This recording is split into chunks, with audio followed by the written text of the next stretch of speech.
Magandang araw mga kaibigan. Pag-usapan natin ang isang matino, matapang na kongresista na hindi nagpapadala sa agos ng politika. Tumatayo siya para sa taong bayan, para sa ikabubuti ng kanyang constituents. Siya po, walang iba kundi si Congressman Rufus Rodriguez ng 2nd District, Cagayan de Oro City. Nako, nakakabilib ang kongresista na ito. Ngayon, yung mainit na issue, sa PhilHealth issue, tuwan-tuwa siya sa nangyayaring arguments, oral arguments sa Supreme Court. Nung pagpirma sa pagpirma sa impeachment laban kay VP Sara, isa siya sa mga ilang kongresista na hindi pumirma. Kaya sikat na sikat ngayon itong si Congressman Rufus Rodriguez sa Cagayan de Oro and even the whole Mindanao. Kasi ang daming pumirmang kongresista sa Mindanao. Mangilan-ilan lang ang hindi pumirma. Isa na ito si Congressman Rufus Rodriguez.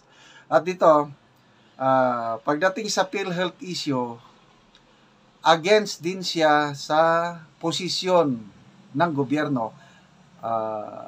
Kasi ang may gusto na i-transfer o kunin ang pundo ng PhilHealth papunta sa Treasury, National Treasury, ang Congress. Para may pundo silang magamit para sa kanilang mga pet projects. Iba itong si Congressman Rufus Rodriguez.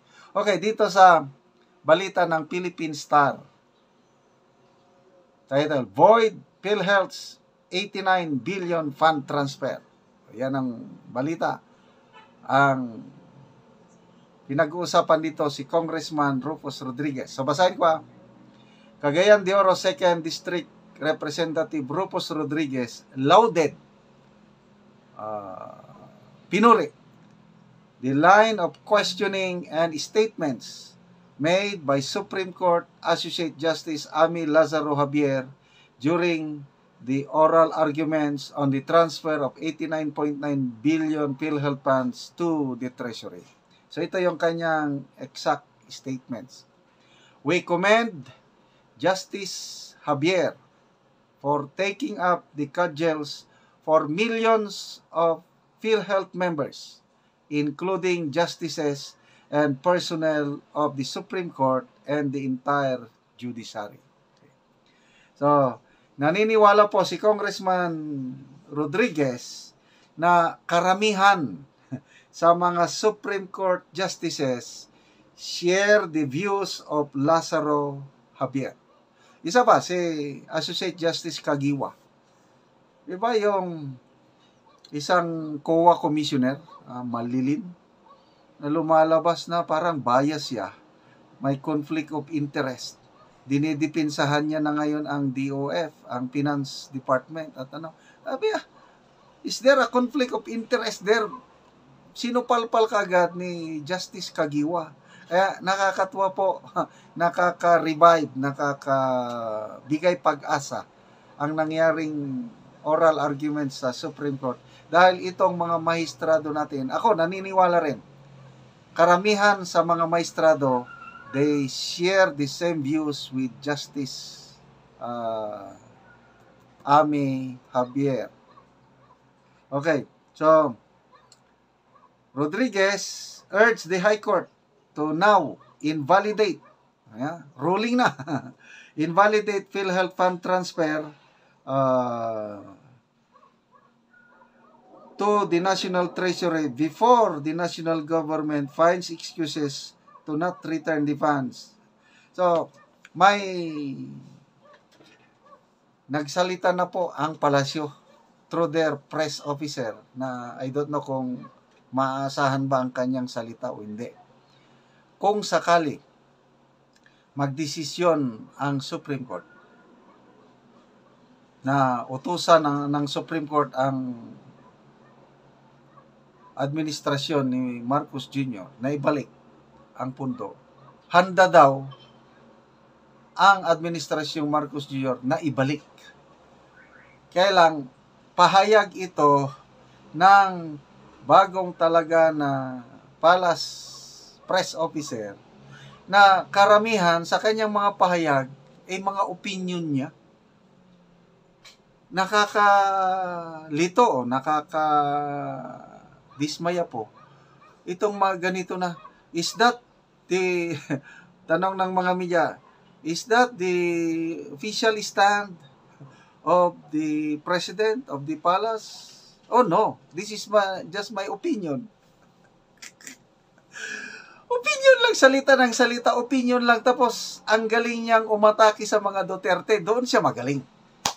Palakpakan natin, pagdating sa atake niya sa Duterte, wow! Perfect score pag-atake sa... Kailang pagdating na sa national issues, wala na. Yun na lang, Executive Order number 74. Tinanong siya ng media, anong masasabi niya sa... reklamo ni Senator Hontiveros, loopholes ng Executive Order number 74. Sabi niya, ano yun? Tinanong niya, ano yun? SIM card yun, ma'am. SIM card. Oh, SIM card. Ganito. Pati ang mga unggoy nakaka-register. So, kailangan baguhin. Yamen. Ako. Ang layo yung answer niya, kaya tuloy pinagtatawanan siya. Tinawag na siya ngayon ng mga ibang netizens, attorney SIM card. Okay. Balik tayo. Salamat Congressman Rufus Rodriguez. Siya pa lang ang alam ko na kongresista na gustong-gustong maibalik ang pundo ng PhilHealth. Yung iba tahimik eh. Kasi sumasabay lang sa agos eh. Kung anong gusto ng Kongreso. Pati ang presidente, sumabay na rin. Nung una, nilagyan niya 74 billion ang nirequest niya na subsidy ng PhilHealth. Nung tinanggal ng BICAM, wala na. Hindi na, wag na kayo mag-alala. I can assure you, with or without subsidy, maganda ang serbisyo ng PhilHealth. I don't know kung paniwalaan nyo pa ang salita ng presidente tungkol niyan. So, salamat sa mga Supreme Court Justices. Excited na kaming malaman ang inyong pasya sa issue na ito. Mga kaibigan, salamat sa inyong palaging pagsubaybay sa ating channel. Indirectly, nakakatulong po kayo. Nakakatulong tayo sa tribong Talaandig sa Bukidnon dahil namimigay tayo ng tulong in terms of yero and pako para ang sira-sira nilang bahay mapaayos nila. Panoorin nyo ang video na ito, kabalikat kayo sa pagtulong, ituloy nyo lang po ang panonood, lalo na ang hindi pag-skip ng ads. Tabok og naa diri si nanay og si tatay sa kadtong ilang payag nga luoy gid kaayo og natagaan na ni sila og yero og karon nakabalay na ni sila. Maayong hapon tatay, nanay. Maayong hapon sad. Oo, mo na ni kadtong inyong payag nga silupin lang in taon. Mao na ni. Oo. So, mga sako. Mga sako ra ani. So, natagaan naman mo tatay og giro. Oo. Uli namin dito sa among balay nga kuan. Oo. Bako kibali kay natagaan man di og sen. Oo, natagaan. Tuod nga wala pa mahuman pero giri ana na mo. Oo, kay luoy man mo dire so karon nakauman na mo. Kuman na mi. Oo, sige atong bisitahon ang inyong bagong balay tatay. Sige. Atong bisitahon. Oo, so muna ni ang muna ni ang una nilang payag-payag ni nanay ug ni tatay. So karon humana nila kadtong gihatag sa ila nga yero. Kaya nakabalay na sila. O muna ni ang bag-o nga balay ilang tatay sa nahatag sa ilaha nga yero. Muna ni ang bag-o nga balay ilang tatay. Oo. So kuha na gyud. Maayo na mo tatay inyong atop, di na mo matuluan. Oo. Oo. Oo. Lagi. O gawas sa asin tatay unsa pay nahatag si mo ha? Napay sular gyud. Solar. Oo. So hayag na mo gabi eh. Ayaw na gyud ni. O atong tanawon tatay ang solar light ilang tatay so dili na sila ngit-ngit gabi eh. Og tatay unsay imong ikasulti tatay nga natagaan na ka og balay? Atop nakabalay na ka.